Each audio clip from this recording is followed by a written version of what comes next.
Një ditë më parë është bërë publik dhe raporti paraprak i OSBE-ODIHR në vendin tonë për sa i përket zgjedhjeve të 11 majit. Do të analizojmë këtë raport, por jo vetëm kaq, fushatën e deri tanishme në një bisedë me zonjën Gerta Meta, eksperte e çështjeve zgjedhore. Përshëndetje zonja Meta.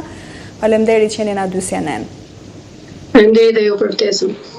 Zonja Meta, si e keni lexuar ju këtë raport dhe është ky një tregues për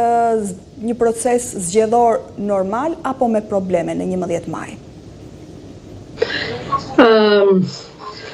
Ajo që vlen të përmendet në fakt në lidhje me leximin e shpejt që i kemi bërë raportit të ODIHR-it, absolutisht që ne, domethënë jo vetëm ne si vëzhgues dhe si aktor që merremi me monitorimin e proceseve zgjedhore, por ndoshta edhe një lexim i thjeshtë edhe nga qytetarët, por edhe nga aktorët që do jenë pjesë e garës në zgjedhjet e 11 majit, duhet parë dhe duhet konsideruar si një raport i cili jep disa sinjale për të parandaluar disa fenomene të cilat nuk janë të reja në historikun e proceseve zgjedhore në Shqipëri dhe aq më tepër nuk ndodhin për herë të parë po të krahasojmë zgjedhjet e fundit ose për të qenë më konkret që nga 2021-shi, janë disa problematika dhe disa çështje të nxehta të cilat kanë ndikuar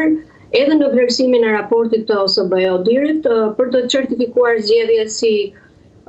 ose për të kaluar si thua klasën që zgjedhjet në Shqipëri janë demokratike. Cilat janë ato zonja Meta? Ju i konsideroni dhe më shqetësuese.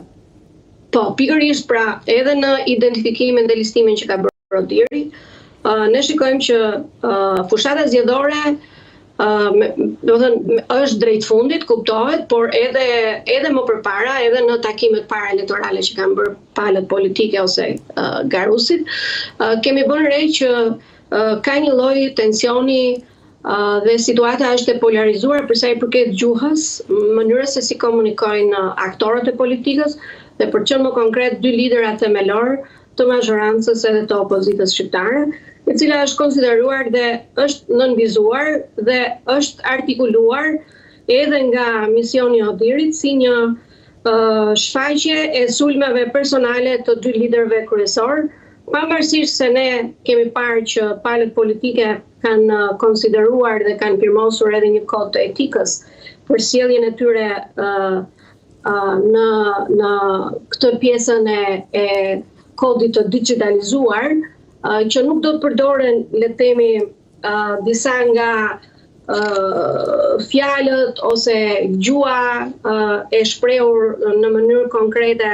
për të trajtuar për të pasur edhe një anshmëri mediatike, duke mbizotruar dy liderat kryesor,